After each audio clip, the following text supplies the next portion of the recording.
Welcome to game set match. I hope आप लोग खैरियत से होंगे, अच्छे से अपना ख्याल रख रहे होंगे। Another day another show and 2 of Pakistan matches. एक पाकिस्तान मेंस टीम का मुकाबला हुआ बांग्लादेश से जो ट्राई नेशन सीरीज में, दूसरा एशिया कप में जो है वो पाकिस्तान वुमेन टीम का मुकाबला हुआ श्रीलंका से, और अनएक्सपेक्टेडली एक हार्ट ब्रेकिंग हार जो है वो पाकिस्तान वुमेन को फेस करनी पड़ी। बात करेंगे इन मैचेस के हवाले से, मगर सिर्फ क्रिकेट पे आज बात नहीं होगी, बात जो है वो और खेलों पे भी होगी। हॉकी पे फोकस करेंगे ज़रा, बहुत सारी चीज़ें हो रही हैं। सो मैं हूँ सवेरा पाशा और मेरे साथ मौजूद हैं अदील अज़हर। अस्सलाम वालेकुम एंड गुड इवनिंग आप सबको। Yes Indeed, I think hockey पे आज ज़रा, क्योंकि कल हमने इस खबर का थोड़ा सा आगाज़ ज़रूर किया था, लेकिन आज ज़रा तफसील से इसके हवाले से जो है वो बातचीत होगी। और नेचुरली आई मीन ये डिस्कशन करना पड़ेगा। और national sport looks like it's in trouble once again. लेकिन बहरहाल स्टार्ट हम करते हैं व्हाट्सएप इन स्पोर्ट्स के साथ। तो ओवर टू सवेरा। बिल्कुल जी, व्हाट्सएप इन स्पोर्ट्स में जिस तरह शुरुआत में बताया ट्राई नेशन सीरीज के हवाले से, सो न्यूजीलैंड में जो जारी ट्राई नेशन सीरीज है उसमें बांग्लादेश एक मैच भी ना जीत सकी, चौथी मुसलसल शिकस्त। बांग्लादेश पाकिस्तान ने जो है वो बांग्लादेश को 7 विकेट से हरा दिया। बांग्लादेश ने पहले खेलते हुए 6 विकेटों के नुकसान पे 173 रन्स बनाए, जिसमें लिटन दास ने 69 and all experience Shakibul Hasan ने 68 रन स्कोर किए। कौमी टीम ने 3 विकेटों के नुकसान पर जो है वो ये टारगेट अचीव कर लिया। मोहम्मद रिजवान के 69 रन, बाबर आजम के 55 run, but the most impactful inning was by Mohammad Nawaz, जिन्होंने 45 रन बनाए सिर्फ 20 गेंदों में और एक धुआंधार इनिंग खेली। अब इवेंट का फाइनल जो है वो कल खेला जाएगा, जहां पाकिस्तान और न्यूजीलैंड होंगे एक दूसरे के मद्दे मुकाबले। Absolutely, Bangladesh tri series for a reason perhaps. ज़रा बात करते हैं कुछ रिकॉर्ड्स के हवाले से। पाकिस्तान के दोनों ओपनर्स के दरमियान आज एक बार फिर से सेंचुरी शराकत हुई, और देखा जाए तो जहां पे ये दोनों खिलाड़ी अपने इनफरादी रिकॉर्ड्स बनाते जा रहे हैं, वहां पे इन दोनों की जो पार्टनरशिप्स हैं वो भी इस वक्त रिकॉर्ड जोन में ही ऑपरेट कर रही हैं। भाई आज जो है वो कुछ और रिकॉर्ड जो हैं बन गए हैं। अब ये मैं आपको ज़रा देख के पढ़ के बताता हूँ। रिजवान और बाबर की जोड़ी ने हदफ के ताकुब में 1000 रन बनाने वाली ये पहली जोड़ी बन गई है। हदफ के ताकुब में रिजवान और बाबर के दरमियान 5 सेंचुरी पार्टनरशिप्स, और इसके अलावा अच्छा ये बेसिकली मुश्तरका तौर पर T20 क्रिकेट में जो है ये सबसे ज़्यादा सेंचुरी शराकतें हैं। तो चेजिंग में 5, और अगर आप ओवरऑल भी बात करें रिजवान और बाबर के दरमियान 8 सेंचुरी पार्टनरशिप्स हो चुकी हैं। इसके अलावा 16 मरतबा 50+ पार्टनरशिप ये दोनों कर चुके हैं। भारत के रोहित शर्मा और इसके अलावा KL राहुल के दरमियान जो है वो 15 50+ शराकतें हुई हैं। इनफरादी तौर पर बाबर आजम ने भी जो है वो एक माइलस्टोन अचीव किया है, और वो है 11,000 इंटरनेशनल रन्स का। यानी आप टेस्ट T20 और ODIs को जब कलेक्ट करेंगे तो 11,000 रन्स करने वाले वो 11वें पाकिस्तानी खिलाड़ी बन गए हैं, और उन्होंने ये कारनामा आज बांग्लादेश के खिलाफ होने वाले मैच में सरअंजाम दिया। बिल्कुल जी, अब बात करते हैं वुमेन एशिया कप की। सो वुमेन एशिया कप जो कि सिलट में जारी है, और हम उम्मीद ये कर रहे थे कि इंडिया पाकिस्तान का फिर से होगा एक और मुकाबला, और वुमेन में भी हम फाइनल में जो है वो इंडिया पाकिस्तान के मुकाबले को देखेंगे। मगर बिल्कुल फाइन मार्जिन से जो है वो पाकिस्तान वुमेन टीम जो है वो नहीं पहुंच सकी फाइनल में, बिकॉज एक बहुत ज़बरदस्त कारकर्दगी दिखाई श्रीलंका ने। एशिया कप की जिस तरह मैं बात कर रही हूँ, सो जीता हुआ मैच हार गई पाकिस्तान की वुमेन टीम। श्रीलंका ने दूसरे सेमीफाइनल में सनसनीखेज मुकाबले के बाद पाकिस्तान को 1 रन से शिकस्त देकर फाइनल में जगह बना ली, और अब फाइनल में श्रीलंका और इंडिया एक दूसरे के आमने सामने होंगे। श्रीलंकन वुमेन टीम ने जो है वो 20 ओवर्स में 6 विकेटों के नुकसान पे 122 रन बनाए, जिसमें हर्षिता थी जिन्होंने 35 रन स्कोर किए। नशा संधू ने 3 विकेटें हासिल की।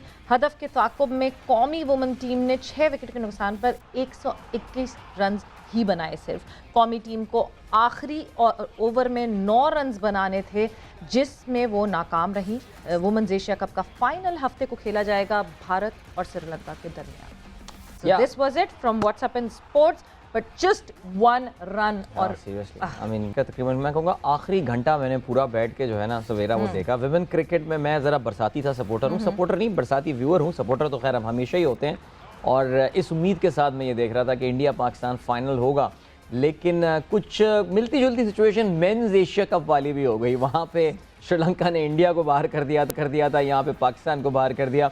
अब देखना ये है कि उनकी ख़वातीन की टीम भी जो है क्या वो ये एशिया कप जीतने में कामयाब होती है या नहीं, बट बहरहाल पाकिस्तानियों के लिए this was definitely a heart break because इतना ज़बरदस्त स्टार्ट लिया था। आई थिंक पहले कोई 3 ओवर्स में 31 रन आपने बना लिए थे। started off really good. मुझे अच्छा, मैंने पाकिस्तान विमेन के जितने भी मैचेस देखे हैं और इस तरह के जो क्लिफ हैंगर्स देखे हैं उसमें एक सर्टन पैटर्न फॉलो होता है और वो ये है कि I don't know our obsession about taking the match deep. ये चाहे मेंस टीम हो या हमारी ये विमेंस टीम में ये चीज़ ज़्यादा नज़र आती है, यानी जहाँ पे आप सिंगल डबल्स भी ले सकते थे। I mean someone like Nida Dar perhaps, जिनका सबसे ज़्यादा एक्सपीरियंस, बल्कि मैं ये समझता हूँ कि बिस्मा मारूफ और निदा डार जिस वक्त बैटिंग कर रही थी, they should have gone on and finish that game there and then, लेकिन वो एक पता नहीं क्यों 19वें या 20वें ओवर तक लेकर जाना है। आज जिस तरह पाकिस्तान ने भी अगेंस्ट बांग्लादेश चेस किया, आई मीन ज़ाहिर है जी, Rizwan yes man of the match performance, 60 odd run, I don't know 70 odd, I don't know, but I think in the hindsight अगर आप देखें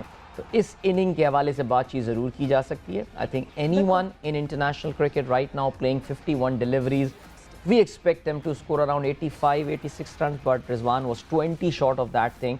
सो बहरहाल अभी तो छोटी टीमों के खिलाफ why wasn't Mohammad Nawaz the man of the match? He should have मुझे ये been समझ the में man नहीं आई of the बात, match मुझे बिल्कुल भी because समझ में नहीं आई मैच को जो ठीक है रन्स जोड़े बाबर ने, रिजवान ने बिल्कुल रन्स जोड़े, बट जो वो लाइन क्रॉस करना होता है ना, वो मेरा ख्याल से अगर मोहम्मद नवाज की आउटस्टैंडिंग परफॉर्मेंस नहीं आती, 200 प्लस के स्ट्राइक रेट से खेल रहे हैं वो, और जिस तरह उन्होंने बैटिंग की है, जिस तरह उन्होंने फेस किया है, it was commendable. it was under pressure. आप ये देखें कि उस वक्त प्रेशर भी बढ़ता जा रहा था। मैं हरगिज़ ये नहीं कह रहा कि चेज किसी टाइम पे पाकिस्तान की जो है वो उससे बाहर थी, रेंज से बाहर थी, बट 11 तक चला गया था, 11 तक बिल्कुल चला गया था। I think anything around 10 is chasable, but yes I think एक स्ट्रेस वाला एलिमेंट जरूर आ गया था, बट रिजवान ने वहाँ पे माफ़ कीजिएगा नवाज ने आके वहाँ पे अच्छा खेला।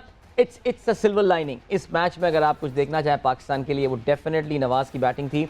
इंडिया के खिलाफ मैच में भी अंडर प्रेशर आके नवाज ने इससे बड़ी मिलती जुलती, आई थिंक वहाँ भी 20 बॉलें खेले थे, शायद 42 रन बनाए थे, यहाँ 20 बॉलें खेल के इन्होंने 45 रन बनाए। तो that's the silver lining for Pakistan right before the world cup के नवाज अंडर प्रेशर आपको एक मैच जितवा कर आ रहे हैं। बहरहाल जी, ट्रायंगुलर का फाइनल कल एंड न्यूजीलैंड के खिलाफ ये मैच होने, और न्यूजीलैंड की team is in form now और मजा आएगा। हम ले आए, थैंक यू वेरी मच कि हम ले आए फॉर्म में। बट अदिल, एक जो कंसर्न है जो कि वर्ल्ड कप से पहले हमने लगातार अब दूसरे मैच में देख लिया है, that Pakistan we rely on our bowling majorly, right. Pakistan bowling is conceding now. मतलब हमने न्यूजीलैंड के खिलाफ भी, अभी हम अगर अभी बात करें तो बांग्लादेश की बैटिंग में मतलब हम शकीब और लिटन दास को संभाल नहीं सके, या तो we were taking it very lightly because आज body language was not that aggressive and not that वे।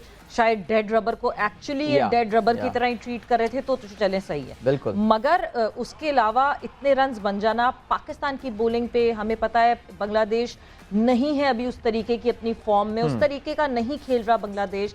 पाकिस्तान और बांग्लादेश की टीम में बहुत डिफरेंस है, एंड देन इतने रन्स बन जाना हमारी बॉलिंग पे is one point of concern. देखिए, मेरा ये ख्याल है, आई थिंक पहला मैच जो पाकिस्तान अगेंस्ट बांग्लादेश जीता था वो एक बड़ी I would say comprehensive Pakistan की विक्ट्री थी।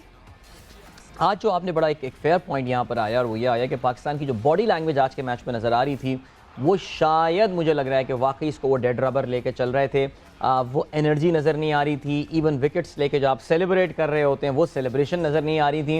एंड देन लिटन दाश की आपने बात की, लिटन दाश का आज कैच शान मसूद ने ही dropped a pretty sitter. I mean 22 run पे उस वक्त दास बैटिंग कर रहे थे, और उसके बाद जो है वो I think he scored around कोई 30-35 run after that. So I don't know what Shan Masood is doing to his career. कल लीना भी बात कर रही थी कि शान मसूद अगर आप ड्रॉप होते हैं तो वो टीम में वापस नहीं आते, he is not that lucky and he's so late in his career now कि अब वापस आना मुश्किल है। लेकिन Bharat, and what is everyone doing on the field, ये इतनी मिस फील्डिंग, ये इतने ड्रॉप कैचेस, अगर यही ड्रॉप कैचेस हमें वर्ल्ड T20 में देखने को मिले तो बहुत ज़्यादा हमें खमियाजा भुगतना पड़ेगा। मगर जहां हम बात करते हैं वर्ल्ड T20 की, बहुत शोर मच रहा है कि नहीं जी 15 तारीख 15 अक्टूबर क्या शोएब मलिक चले जाएंगे नहीं जाएंगे, बहुत सारे सवाल शोएब मलिक के इर्द गिर्द घूम रहे हैं। बहुत सारी भी गुफ्तगू की कादिर ख्वाजा ने, बिकॉज कादिर ख्वाजा ने जो है बड़ी डिटेल में शोएब मलिक से बात की है। उन्होंने क्या गुफ्तगू की आपको दिखाते हैं और सुनाते हैं। हमारे रही बात, मेरे साथ मौजूद है पाकिस्तान के मायानाज मिडल ऑर्डर बैटर और ऑलराउंडर साबिक कप्तान शोएब मलिक। शोएब भाई, बहुत शुक्रिया टाइम देने का। सबसे पहले ये बताएं कि अपनी फिटनेस का थोड़ा सा राज बता दें कि आप जो है वो 40 साल की उम्र, माशाल्लाह 22 साल का कैरियर, अभी तक किस तरह मुकम्मल फिट कैसे हैं? साल में ये रूटीन ऐसी बन गई कि जिसको मुझे बड़ी सारी मेरी जो है फ्रस्ट्रेशन चली जाती है इस चीज़ से, और दूसरा ये है कि हेल्दी लाइफ गुजारना वो बहुत अच्छी चीज़ है। 2021 का हमने वर्ल्ड कप देखा यूएई में, और उसके बाद से आ रहा था कि शुएब भाई जो है वो ये आखिरी वर्ल्ड कप खेलेंगे, लेकिन उसके बाद भी अभी तक रिटायरमेंट का ऐलान नहीं किया। 2022 का जो वर्ल्ड कप ऑस्ट्रेलिया में होने जा रहा है, वो दिल कर रहा है खेलने का, या उसके बाद कोई पीसीबी कोई डिमांड फेयरवेल मैच के लिए, जिस तरह मोहम्मद हफीज़ ने प्रेस कॉन्फ्रेंस में ऐलान कर दिया था रिटायरमेंट का? देखिए, इन बातों का जवाब मैं तब समझता हूँ देना कि जब मैं ना मतलब तंग आ जाऊँ अपनी क्रिकेट से, फिर मैं इन बातों का ज़रूर जवाब दूंगा। अभी ये अल्लाह का शुक्र है, फिटनेस जो है उस पर काफ़ी काम कर रहा हूँ, और जो एक प्रोफेशनल एथलीट को जो डिमांड करती है कि आप compete कर सकें वर्ल्ड में या बेस्ट टीम्स के अगेंस्ट, वो मेरी रूटीन अभी तक इंटैक्ट है। मैं बड़े शौक से करता हूँ, और मैं अभी रिटायरमेंट का बिल्कुल नहीं सोच रहा। हाँ, जिस दिन होगी उस सबको पता चलेगा और खुले दिल से अनाउंस करूँगा, लेकिन अभी मैं बहुत इंजॉय कर रहा हूँ, और मुझे अल्लाह का शुक्र है कि किसी किस्म का कोई इशू नहीं है when it comes down to fitness, या कहीं भी जाके खेलूँ और वहाँ परफॉर्मेंसेज में। बाबर आजम कप्तान है माशाल्लाह कौमी टीम के, जिस तरह की टीम को लीड कर रहे हैं, उनके लिए क्या विशेज़ हैं? और वर्ल्ड कप भी आ गया, तो उनको क्या मशवरा देना चाहेंगे वर्ल्ड कप के लिए? देखिए, बड़ा इवेंट है, सिर्फ ये है कि बैक करें अपने प्लेयर्स को, जो कि नज़र भी आ रहा है कि काफ़ी बैक कर रहे हैं, और यही एक ऐसी चीज़ होती है, अप्स एंड डाउन्स किसी भी आप इवेंट में जा रहे हो तो वो आते हैं, उस टाइम पे नहीं ब्रेक होना। हाँ, इवेंट जब ख़त्म हो जाए फिर आपको लगता है कि कुछ चीज़ें करनी चाहिए to see Pakistan teams growing, और इस तरफ जाएंगे जहाँ पे जीतने का मोमेंटम या जीतने का रेशो बढ़े, तो ये ज़रूर चीज़ है। लेकिन इवेंट के बीच में नहीं, इवेंट के बाद में जो है यही एडवाइस है, और मेरी पूरी दुआ है कि पाकिस्तान और ऑस्ट्रेलिया का फाइनल हो। अच्छा शुएब भाई, पाकिस्तान का मिडल ऑर्डर हमने देखा है कि काफ़ी ऐसे लड़के हैं जिनको ड्रॉप नहीं किया गया, मुसलसल रखा गया, और मुसलसल नाकाम होते रहे। स्ट्राइक रेट भी इतना ज़्यादा नहीं है। क्या समझते हैं, उनको क्या मशवरा देते हैं, क्या सजेशन उनको देना चाहेंगे? देखिए, मैं एक ही चीज़ बोलूँगा कि ठीक है, थोड़ा सा हमें वो चीज़ नज़र आती है मिडिल ऑर्डर वाली, लेकिन उनको बैक कर रहे हैं, अच्छी चीज़ है। सेम प्लेयर्स खेल रहे हैं, उससे भी अच्छी चीज़ है, लेकिन उन पर भी थोड़ी रिस्पॉन्सिबिलिटी ये आती है कि कोई हर्ज नहीं होता कि जो बेस्ट मिडिल ऑर्डर बैट्समैन हैं दुनिया भर की दूसरी टीमों में भी हैं, उनका वे ऑफ प्लेइंग जो है उसको थोड़ा फॉलो करने की कोशिश करें। देखें, अच्छा है कि हमारे रिजवान और बाबर बहुत ज़्यादा कंसिस्टेंट हैं, तो जितने भी आपको बॉलें मिलें, अगर आपको 4 बॉलें मिल रही हैं या 6 बॉलें मिल रही हैं या 3 ओवर मिल रहे हैं, तो उसमें क्या बेस्ट हो सकता है, क्या रिक्वायरमेंट है उस वक्त टीम की, आप चेज कर रहे हैं या आप बैटिंग पहले कर रहे हैं, तो उसको थोड़ा सा असेस करें। और देखें, cricket is not just about hitting 4s and 6s। Cricket में जब जिसको स्ट्राइक रोटेशन आती है वो कहीं भी फेल नहीं हो सकता, किसी भी फॉर्मेट में नहीं फेल हो सकता। वो एक ऐसा एरिया है जहाँ पे मुझे लगता है कि इम्प्रूवमेंट की ज़रूरत है। मुझे ये लगता है कि जो हमारा मिडिल ऑर्डर है, हमें वो बैट्समैन है, वो खेल रहे हैं एज अ बैट्समैन, तो हमने बहुत सारा देखा कि कभी शादाब आ रहे हैं, कभी नवाज आ रहे हैं। तो मुझे ये लगता है कि ये जो मैचेस हैं जो हो रहे हैं वर्ल्ड कप से पहले, तो इसमें जितना ज़्यादा से ज़्यादा इफ्तिखार को, हैदर को, खुशदिल है आपके पास, आसिफ है, ये जितना ज़्यादा उन नंबर्स पे खेलेंगे तो इनको आइडिया होगा एटलीस्ट वर्ल्ड कप में, क्योंकि इन लोगों ने मैचेस जितवाने हैं, ठीक है। तो मुझे ये लगता है कि इनको जितने ज़्यादा चांसेस मिलेंगे उतना अच्छा है, लेकिन इनको फिर बैटिंग में भी भेजें, उसका एडवांटेज होगा, क्योंकि उनको सेंस आएगी, वो सीखेंगे, उन कंडीशंस में जो है वो खेलेंगे, क्योंकि न्यूजीलैंड और ऑस्ट्रेलिया की मोर और लेस सिमिलर कंडीशंस हैं। तो वो जितना उनको चांस मिलेगा मैच में खेलने का, उतने ज़्यादा चांसेस हैं कि हम वर्ल्ड कप में अच्छा कर सकें। अच्छा शुएब भाई, हमने जो है वो पहले देखा था कि वर्ल्ड कप के बाद कुछ सीरीज़ आई, उसके बाद हमने जब चेक किया तो उस पर यह था कि बाबर ने ही आपको कहा कि मैंने नए लड़के जो हैं वो टेस्ट करने, आप थोड़ा सा रेस्ट कर लें, आप हमारे वर्ल्ड कप प्लान में शामिल हैं। अचानक ऐसा क्या होता है कि एक middle order, experience middle order और अच्छी फॉर्म में शुएब मलिक को अब वर्ल्ड कप के लिए कंसिडर नहीं किया जा रहा? देखिए, मेरा काम है क्रिकेट खेलना, जहाँ पे भी मुझे अपॉर्चुनिटी मिले। सिलेक्ट करना ना करना वो मैनेजमेंट, टीम मैनेजमेंट है, सिलेक्शन कमेटी है या पीसीबी है, वो उनकी अपनी मर्जी है। मेरा काम है कि मैं जहाँ मुझे अपॉर्चुनिटी मिले मैं उसको अवेल करने की कोशिश करूँ, उसमें अच्छा परफॉर्म करने की कोशिश करूँ। सिलेक्ट करना ना करना वो उनका काम है, मुझे किसी से कोई प्रॉब्लम नहीं है, मैं किसी के कोई अगेंस्ट नहीं हूँ, क्योंकि पॉजिटिव रहना जो है ना वो मेरे लाइफ की सक्सेस का बहुत मेजर पार्ट है और मेरी कोशिश भी यही होती है कि मैं पॉजिटिव रहूं और क्योंकि सीखने वाला प्रोसेस कभी ख़त्म नहीं होता, तो मैं उसी तरफ चल रहा हूं और जो एक रिक्वायरमेंट है एक प्रोफेशनल एथलीट की इन टर्म्स ऑफ ट्रेनिंग या प्रैक्टिस सेशंस वो मैं कर रहा हूं। एक बात बताएं, मतलब फ्रैंकली कि बाबर और आपकी दोस्ती काफ़ी अच्छी है। मतलब अब हमें जो पता है, जो बाकी लोगों से पता लगता है कि आपकी दोस्ती बड़ी अच्छी है, वो आपसे मशवरे भी करता है। क्या अभी वर्ल्ड कप के लिए कोई उसने मशवरा मांगा, कोई आपको फ़ोन किया, उसने कोई बातचीत हुई है आपकी एशिया कप के बाद? देखिए हम लोग कंसिस्टेंट बेसिस पे बात करते हैं और मुझे ये लगता है कि पहले हाँ बहुत ज़्यादा था, लेकिन जब एक इंसान कैप्टन बन जाए तो उसको उसका स्पेस देना चाहिए, क्योंकि बहुत सारी लाइफ आपकी जो है बिजी हो जाती है। मैं खुद भी इस चीज़ से गुजरा हूँ, इसलिए मैं उसको स्पेस देता हूँ। कभी मैंने आज तक प्रेशर नहीं डाला और ना कभी डालूंगा इस चीज़ पे, ना उसे कन्विंस करने की कोशिश करूँगा, क्योंकि मैं वैसा इंसान ही नहीं हूँ। जाते जाते ये बताएं कि पाकिस्तान को कहाँ रेट कर रहे हैं वर्ल्ड कप में? ऑस्ट्रेलिया की bouncy track, middle order perform नहीं कर रहा, बॉलर्स खास तौर पर उनके भी थोड़ी रोशनी डालें, शाहीन, नसीम, स्नैन, हारिस रऊफ, मोहम्मद वसीम जूनियर, तो क्या समझते हैं पाकिस्तान को किधर देख रहे हैं वर्ल्ड कप में? देखिए मैंने हमेशा इस पर्टिकुलर फॉर्मेट में जो है T20 में 2007 में फर्स्ट वर्ल्ड कप हुआ था, वर्ल्ड T20, तो हमेशा अच्छा रहा है। T20s में हमेशा पाकिस्तान टीम जो है उसने अच्छा किया है। मुझे पूरी उम्मीद है इंशाल्लाह कि पाकिस्तान टीम इस वर्ल्ड कप में भी अच्छा करेगी और मेरा दिल कह रहा है इंशाल्लाह कि पाकिस्तान और ऑस्ट्रेलिया का फाइनल होगा। बहुत बड़ी प्रेडिक्शन आपने कर दी है। अच्छा शोएब भाई, लास्ट जाते जाते बेटे यहाँ पर हमने देखे हैं कि जो हमारे एंकर हैं तल्लुल हुसैन, उनके भी बेटे हैं, अब्दुल रज़ाक के भी बेटे हैं। आपका दिल नहीं करता कि यार मेरा बेटा भी यहाँ पर ग्राउंड पे हो, क्रिकेटर बने, या भाभी का डंडा ज़्यादा स्ट्रॉन्ग है?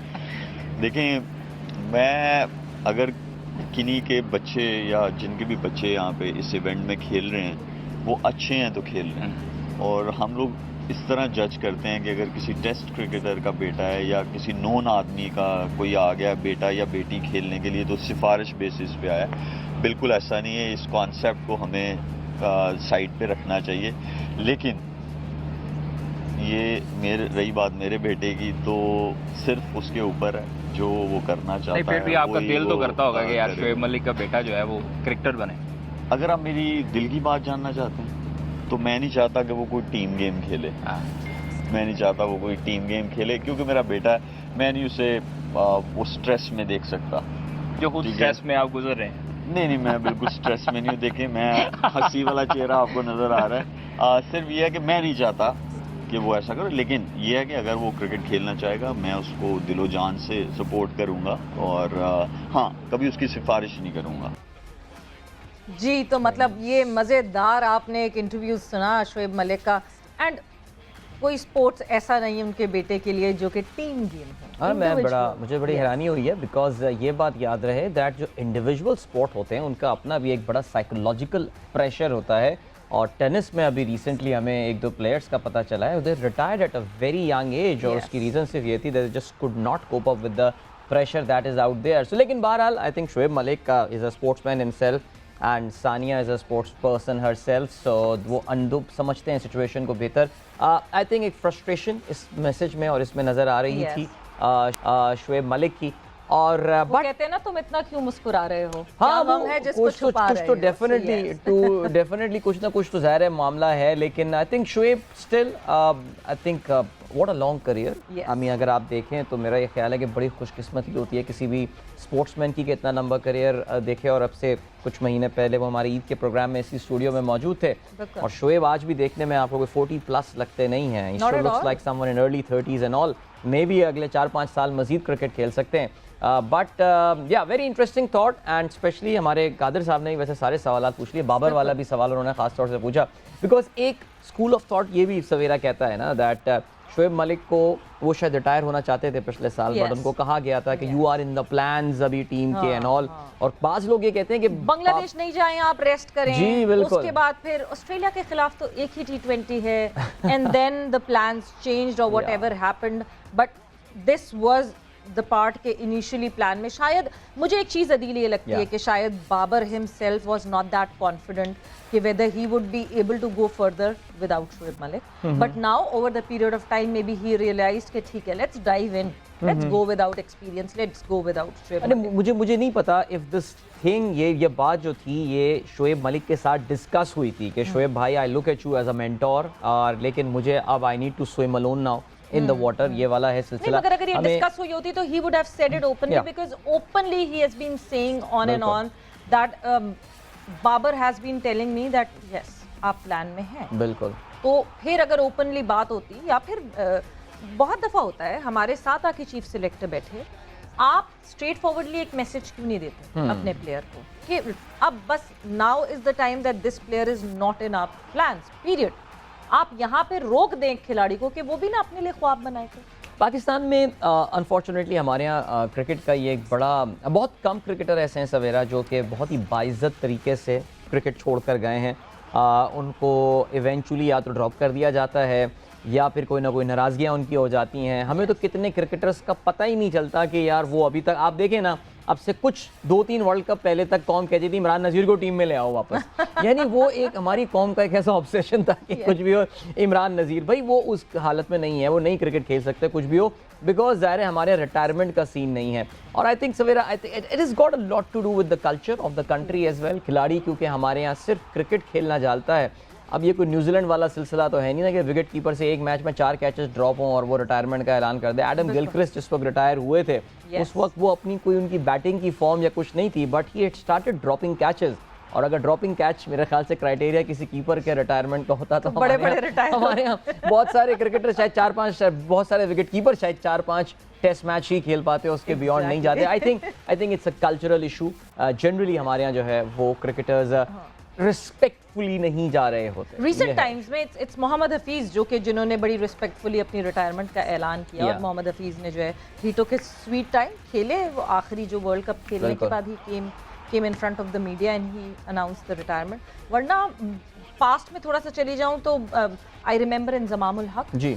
इंजमामुल हक एक वो प्लेयर है जो मेरे जहन में है, जिनको जो है पूरा एक सी ऑफ दिया गया था बहुत जबरदस्त विद ऑल द बैट्स, और वो जिस तरह पूरी टीम ने मिलके जो है बट सवेरा उसमें भी इंजमाम को पीसीबी की तरफ से ये इंडिकेशन दे दिया गया था कि इंजमाम 2007 वर्ल्ड कप का डिबैकल जो पाकिस्तान का हुआ था, उसके बाद I think it was the south Africa series if I am not mistaken, जो कि इंजमाम ने आखिरी खेली थी, और उसमें उनको ये इंडिकेशन दे दिया गया था कि बस यार अब we need to look beyond. In fact Shoaib Malik was the biggest beneficiary अगर आपको याद हो उसका, बिकॉज उनको एक नौजवान कप्तान की हैसियत से जो है वो लाया गया 2007 के T20 वर्ल्ड कप से पहले, और जेफ लॉसन भी उस वक्त आए थे पाकिस्तान। बिल्कुल, और मिसबाह उल हक का तो बद्दा ही था। हाँ। जितना द काइंड जितनी मेरे ख्याल से जो उन्होंने रिकॉर्ड काइंड किया कि नहीं जी the oldest age player who represent. बिल्कुल। लेकिन अगर आप मिसबा की भी बात करें, उनके साथ ज़रा यूनुस और मिसबा आखिरी टेस्ट अपना अगेंस्ट वेस्ट इंडीज़ वो जो मशहूर ज़माना टेस्ट करता है, लेकिन Younis Khan as an ODI player भी अपने करियर को ज़बरदस्ती ड्रैग ले करके गए थे। और मेरा ये ख्याल है, I mean with all due respect to Younis भाई, बेहतरीन बंदा एंड ऑल, बट अपनी आई थिंक थोड़ी सी प्लेइंग लेगेसी को वो थोड़ा सा जो है ना वो ब्लर ज़रूर करके चले गए थे, इसी वजह से कि जब उनको रिटायर होना चाहिए था। अगर आपको 2015 के वर्ल्ड कप की टीम में उनका सिलेक्शन याद हो, सो उनसे ओपनिंग भी करवा दी थी हमने इंडिया वाले मैच में कि किसी तरह इनको टीम में जो है वो यहाँ पे रखा जाए। तो अब क्या कह सकते हैं जी। बिल्कुल जी। सो ये तो हमने बात की है क्रिकेट के हवाले से, बट अब हम बात करेंगे हमारे नेशनल गेम से, which is hockey. Pakistan hockey की जब मैं बात करती हूँ, हर दफ़ा ये बात करनी पड़ती है कि हम फतुआत याद करें, हम पास्ट की ग्लोरीज में रहते हैं। ये मतलब ऑनेस्टली अब ये बातें करके हम थक भी गए हैं, आप लोग भी सुन के थक गए होंगे, बिकॉज जब कुछ नया करने की पाकिस्तान हॉकी फेडरेशन कोशिश करती है तो कुछ ना कुछ गलत हो जाता है अदील, और वो जो कुछ ना कुछ गलत हो जाता है उसके लिए हम बात करेंगे हमारे गेस्ट।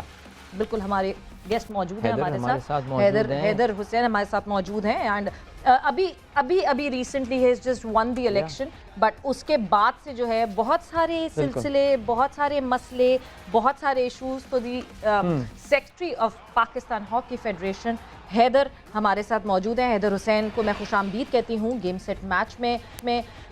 सबसे पहले तो अस्सलाम वालेकुम हैदर। अस्सलाम वालेकुम सवेरा। वालेकुम अस्सलाम। ये क्या हो गया अचानक से पाकिस्तान स्पोर्ट्स बोर्ड को क्या ख्याल आया एनओसीज नहीं देनी? ये मतलब क्या किस बात पे नाराजगी शुरू हो गई और ये सारा मसला हुआ क्या एक्चुअली, अगर आप समझा सके हमें तो। एक्चुअली सवेरा, ये जैसे आपने सोशल मीडिया पे देखा ऐसे ही हमने देखा, हमें कोई भी ऐसा लेटर मौसूल नहीं हुआ है। दूसरा ये कि ये सारा जो है ना, पाकिस्तान स्पोर्ट बोर्ड को मैं कुछ नहीं कहूँगा, इसलिए कि वो बहुत अच्छे हैं, colonel Asif Zaman IPC minister भी अच्छे हैं, लेकिन उनको जब बिहाइंड द स्टोरी उनको कहा जाता है वो वैसे ही करते हैं।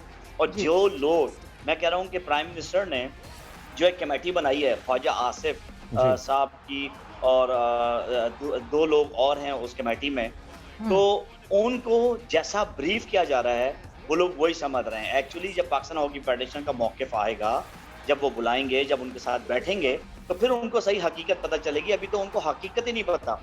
ये वही लोग जो बिहाइंड द स्टोरी क्रिएट कर रहे हैं, जो आज 18वें नंबर पे जिनकी वजह से पहुंचे हैं। जी बिल्कुल हैदर, यहाँ पे जो ज़ाहिर है एनओसी ना देना अचानक, एक ऐसा टूर्नामेंट जिसके लिए कैंप लगा हुआ है और बड़े भरपूर आपका कैंप यहाँ कराची में चल भी रहा है, काफ़ी सारे नए प्लेयर भी आप लोगों ने ड्राफ्ट किए हैं उसके लिए, ये पाकिस्तान की वैसे ही हम अगर आप ही के थ्रू हम ये सुनते रहते थे कि जी हम 18वें नंबर पे आए इस वजह से कि हमने तो हॉकी खेली नहीं है पिछले 2-3 साल में, अब टूर्नामेंट्स हमको मिल रहे हैं, तो ये तो पीएचएफ की अपनी क्रेडिबिलिटी पे एक बहुत बड़ा दाग नहीं आ सकता कि हम सुल्तान अजलान शाह टूर्नामेंट शुरू होने से 2.5 हफ्ता पहले हम इससे पुल आउट कर रहे होंगे? नहीं, हम इंशाअल्लाह पुल आउट नहीं करेंगे। पाकिस्तान टीम जाएगी और हम लोग ट्रेनिंग कर रहे हैं, हम लोग माहौल भी अच्छा रख रहे हैं पाकिस्तान का कि उन तक हम बातें भी नहीं पहुंचने दे रहे। लेकिन आपको पता है सोशल मीडिया का दौर है, वो लोग थोड़े बहुत परेशान तो होंगे ना, जो हम उनको, आप ये देखें कि वैसे ही 8-9 प्लेयर्स नहीं आए, ठीक है, वो भी अनकरीब कौम को पता चलेगा कि वो क्यों नहीं आए, उसके पीछे भी कोई ना कोई स्टोरी है। लेकिन आप देखिएगा कि कौम को पता चलेगा और कौम नफरत करेगी। एक्चुअली यहाँ पर एक सोशल मीडिया पे कोई भी पेपर आ जाता है तो वो इतना हाइप क्रिएट हो जाती है उसको, और ये डेलिबरेटली किया जाता है।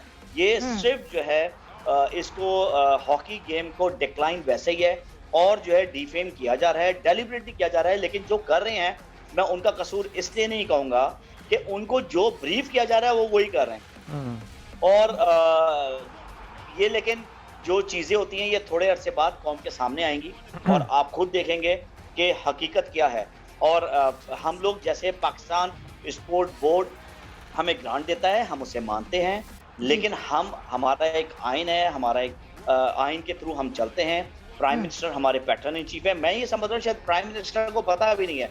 जिस दिन प्राइम मिनिस्टर, मुझे पता चला है कि वो बुला रहे हैं, अगर वो बुलाएंगे तो उनको पता चलेगा कि हकीकत क्या है। और जो उनकी कमेटी है, ख्वाजा आसिफ साहब बहुत अच्छे, मैंने जिससे भी उनके लिए सुना है वो डेड ऑनेस्ट हैं। और ख्वाजा आसिफ कभी भी, मुझे जो बोला गया कि कभी भी कोई गलत काम नहीं करने देंगे और कभी भी एकतरफा फैसला नहीं करेंगे। एआर सादिक साहब हैं, वो भी डेड ऑनेस्ट हैं और उनकी जो हिस्ट्री है, मैंने तो इन दोनों का, मेरा इतना पॉलिटिकली लोगों से इतना वास्ता नहीं पड़ा, लेकिन जब मैंने इनके बारे में सुना तो सब ने इनकी तारीफ की है, एआर सादिक साहब की भी और ख्वाजा आसिफ साहब की भी। लेकिन एआर सादिक साहब और ख्वाजा आसिफ साहब को सिर्फ एक रिक्वेस्ट करता हूँ, ये जो आपको एकतरफा स्टोरी बताई गई है वो आप एक दफा सुन तो लें, उसके बाद जो सजा का हकदार है उसको सजा दें और उसको ऐसा इबरत का निशान बनाएं ताकि आने वाले लोग ऐसी करप्शन और ऐसे जो 18वें नंबर पे आए, 6ठे नंबर से 12वें पे आया और 12वें तक, अच्छा अभी मेरा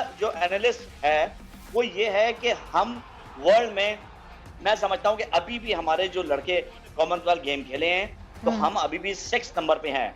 हम 6 से नीचे करते करते 12वें नंबर पे आए। जब फेडरेशन आई थी 2008 में नई, तो उस वक्त पाकिस्तान 6ठे नंबर पे था।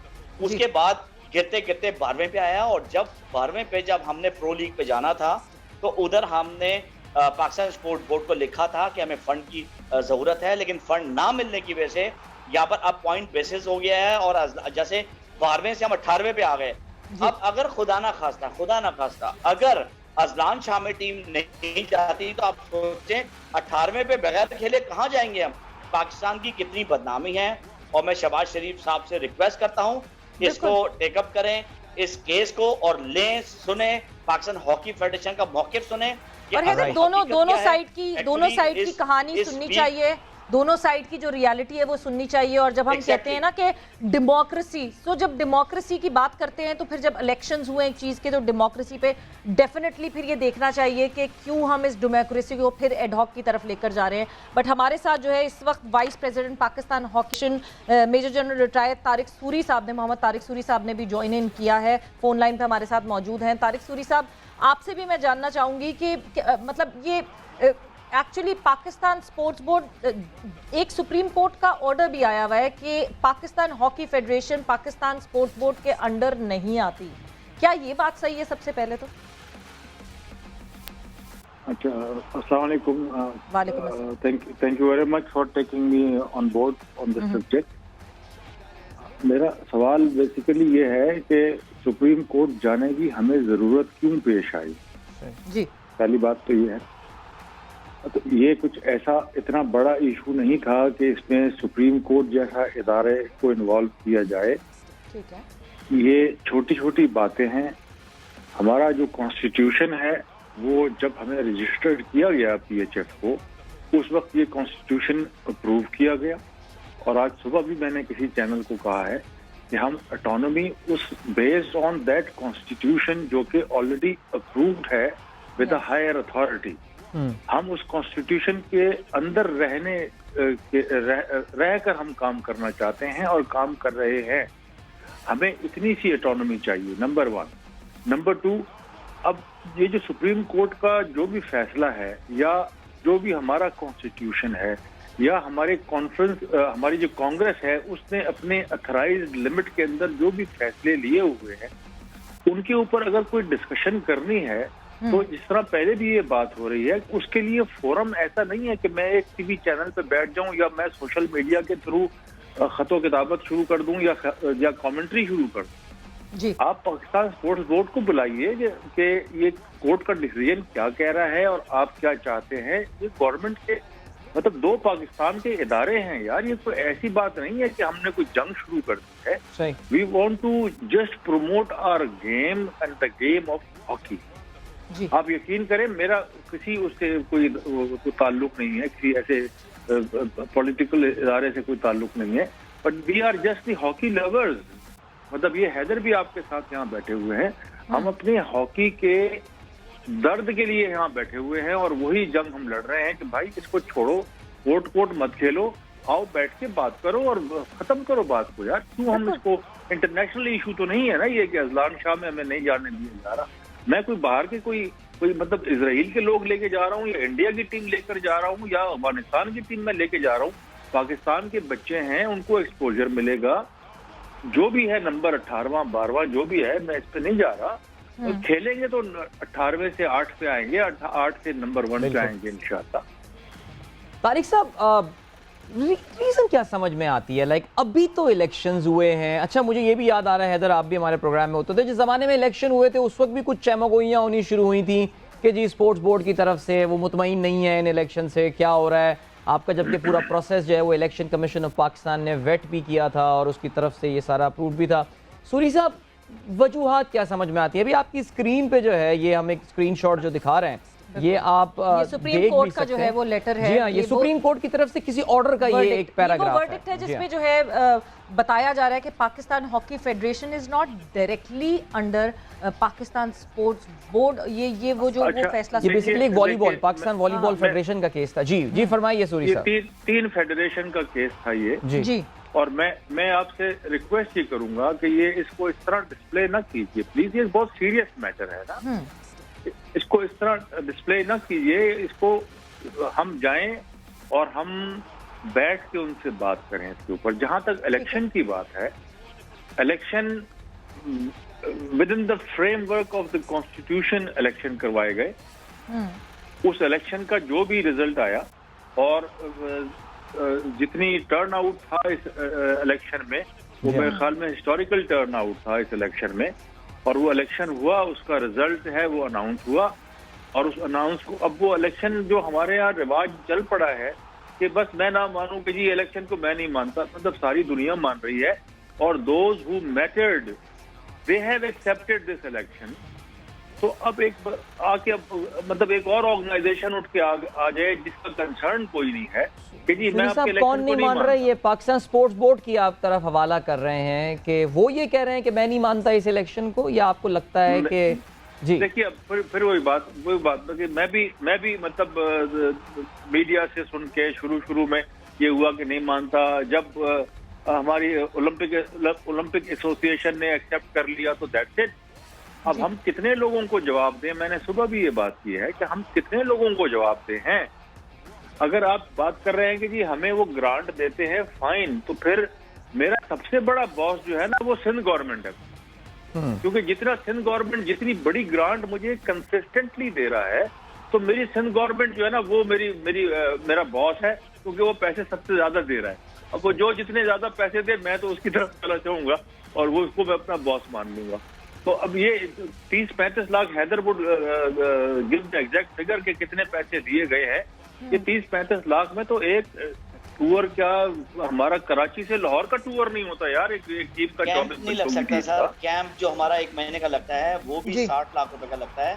37 लाख जो है 4 साल में दिए हैं। तो देखिए अगर हमारा जी हैदर प्लीज जी बोल। अभी मैं आईपीसी मिनिस्टर से मिला था, मजारी साहब से। वो बड़ा ईगर हैं और वो चाहते हैं हमारा नेशनल गेम बहुत ऊपर आए, और कर्नल आसिफ जमान भी यही चाहते हैं कि हमारा नेशनल गेम ऊपर आए। लेकिन वजह मुझे ये समझ नहीं आ रही कि देखें, मैंने जो सुना है अभी तक किसी ने मुझे कहा नहीं है कि हॉकी फेडरेशन में करप्शन हुई है। हॉकी फेडरेशन 18वें नंबर पे आई, परफॉर्मेंस नहीं हुई।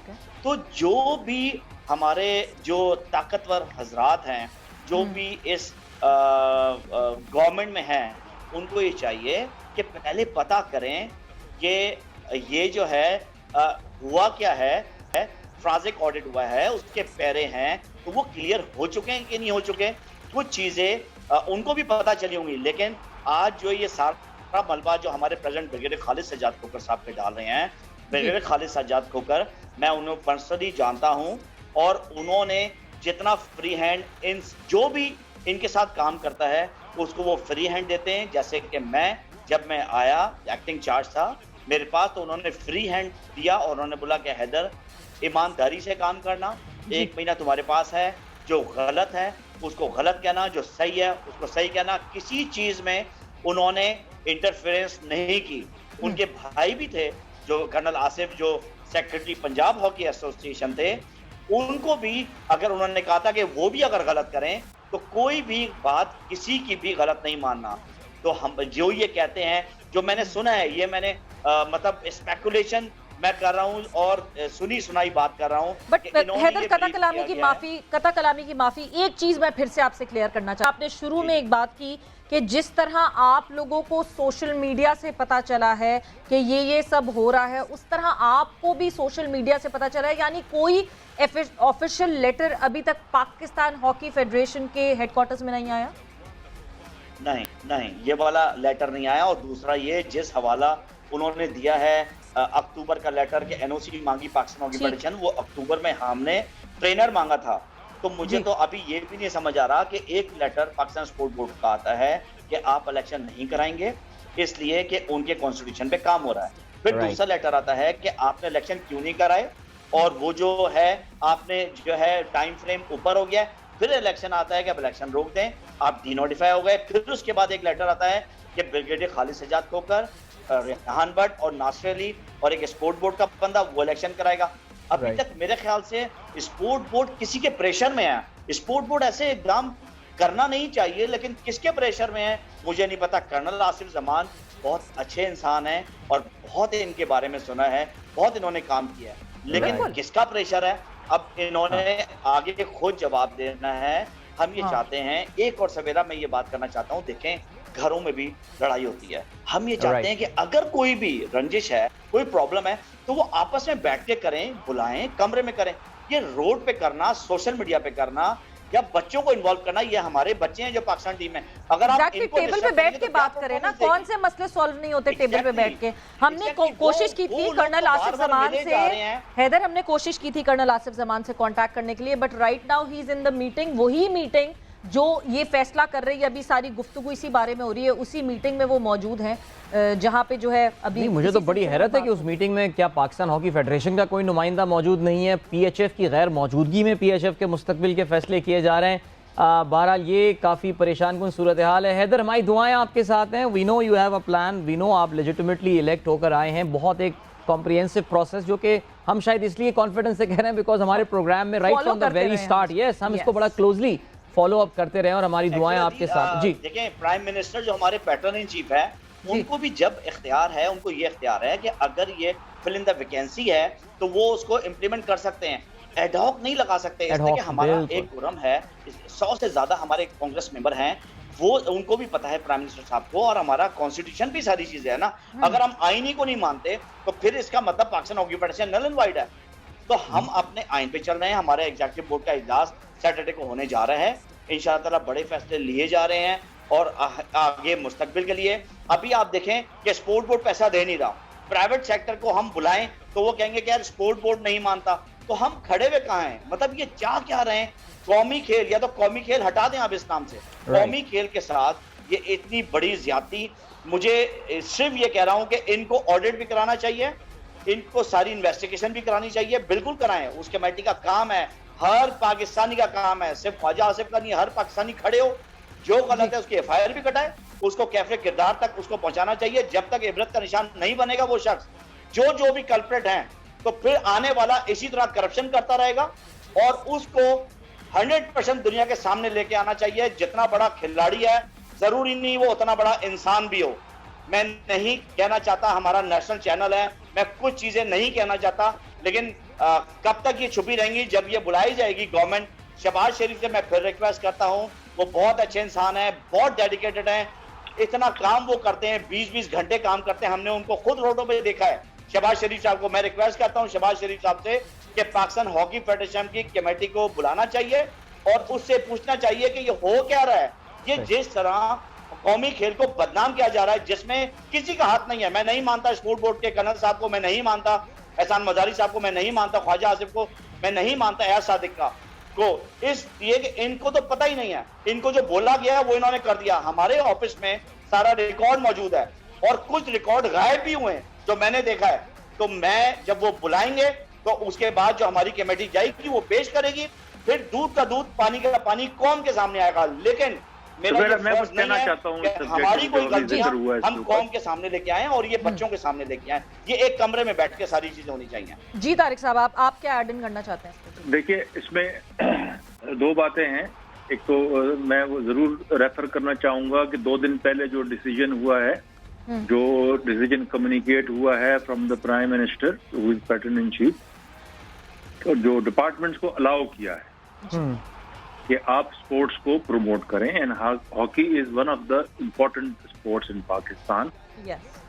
एक तरफ तो हमने ये परमिशन दी है, ये ऑर्डर्स दी हैं, इंस्ट्रक्शंस दी हैं कि जी प्रमोट करें।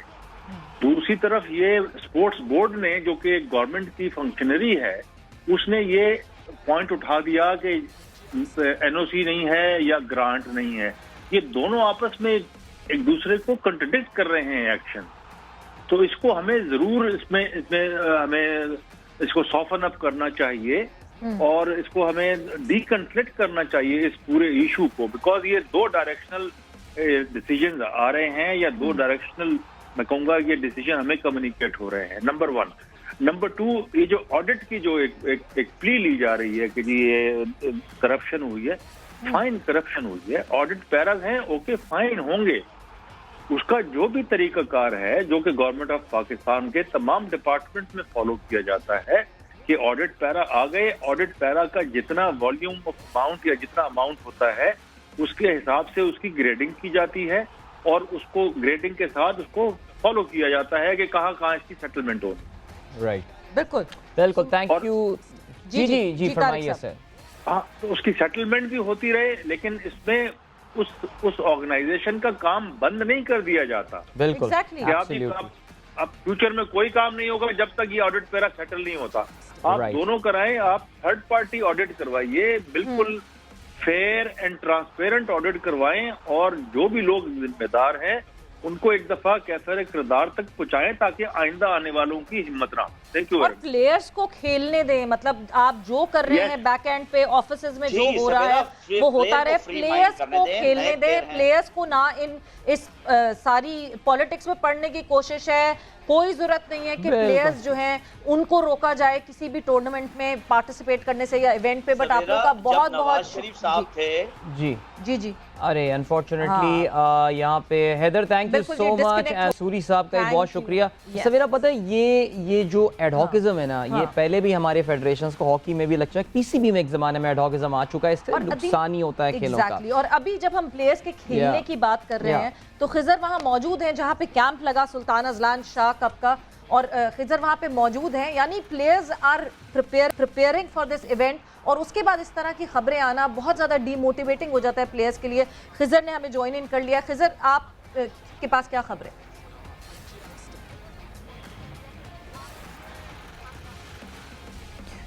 जी बिल्कुल सवेरा, जब मैं अब से कुछ देर कबल यहाँ पर पहुँचा अब्दुल सत्तार ईदी हॉकी स्टेडियम में, जहाँ पे सुल्तान अजलान शाह कप के लिए बाकायदा तौर पर कैंप लगा हुआ है, तो खिलाड़ी हमसे पूछ रहे हैं कि भाई हम जा रहे हैं या नहीं जा रहे।